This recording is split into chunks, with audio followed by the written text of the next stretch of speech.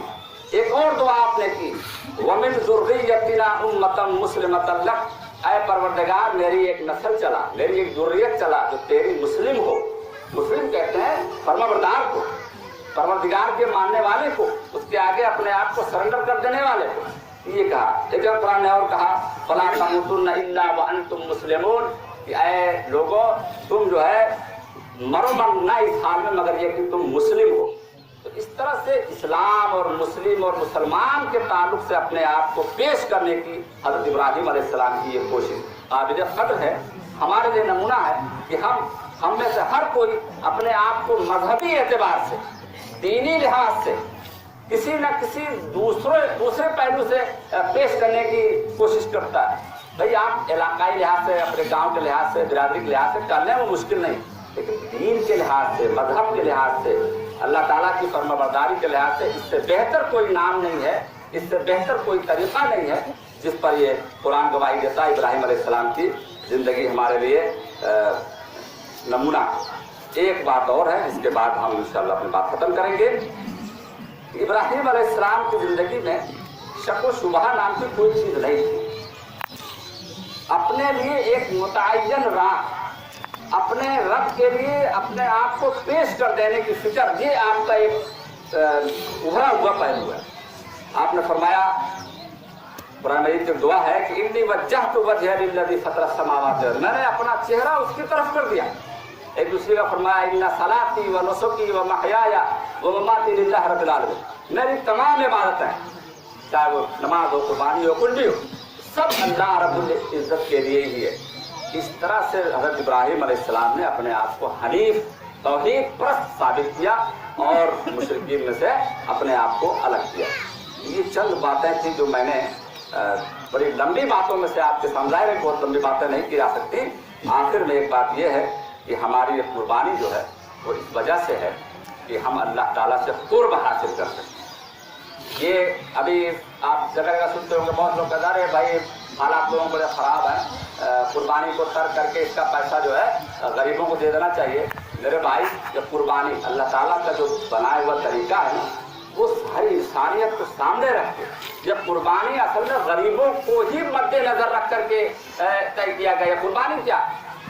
کروڑوں اربوں جانوروں کی خرید فروخت. یہ جانور کون پالتا ہے؟ غریب پالتا ہے. بکریاں کون پالتا ہے؟ پڑوے کون پالتا ہے؟ نچلے طبقے کے لوگ، بیچ کے لوگ، اعلیٰ بلڈنگوں میں رہنے والے نہیں پالتے. اس قربانی کے ذریعے سے کتنوں کے گھر میں چولہے جلتے ہیں، بہترین اچھا پیسہ کماتے ہیں. اس کا جو کاروبار ہے، چمڑے کا کاروبار کون کرتا؟ غریب کرتا. ان کا اچھا خاصا رزق فراہم ہو جاتا ہے. اس کی ہڈیوں سے کیا ہے؟ دوائیں بنتی ہیں اور بہت ساری چیزیں بنتی ہیں. اور تو اور زندگی میں گوشت مچھلی کون کھاتا؟ بڑے لوگ کھاتے ہیں، ہر مہینے ہر ہفتے کھاتے ہیں، بڑے لوگوں کی دعوتیں ہوتی ہیں. یہ غریب بیچارے کہاں روزانہ گوشت کھا سکتے ہیں؟ اس موقع کی برکت سے وہ افراط پیٹ بھر من بھر کھاتے ہیں. یعنی یہ قربانی کھلواڑ نہیں ہے، یہ انسانیت کو سامنے رکھ کر کے اللہ تعالیٰ نے اس کو متعین کیا ہے. آپ اس کو کمزور کرنے کی کوشش نہ کریں. اللہ تعالیٰ کے ساتھ ہمارا جو تعلق ہے، اس کے تقاضے جو ہیں، اس سے محبت کا جو تقاضا ہے، اس کے ذریعے ہم اس کو پورا کرتے ہیں، انسانیت کی خدمت بھی کرتے ہیں. اور اس کے علاوہ آپ کو کرنا ہے تو آپ کو کون روکا ہے؟ اپنا گھر بیچ کے آپ دیجیے نا، اپنی گاڑی بیچ کے دیجیے، اپنا موبائل بیچ کے دیجیے. قربانی کو روک کر کے کیوں ایسا؟ لیکن لوگ غلاتے ہیں، لبرل قسم کے جو لوگ ہوتے ہیں اس طرح کے پروپیگنڈے پھیلاتے ہیں. اللہ تعالیٰ سب کو سب سے بچنے کی توفیق عطا فرمائے اور دین کو اپنی اثر حالت میں سمجھنے اور اس کے مطابق زندگی گزارنے کی توفیق عطا فرمائے. وآخر دعوانا الحمدللہ رب العالمین. سبحان ربک رب العزت عما یصفون وسلام علی المرسلین والحمد للہ.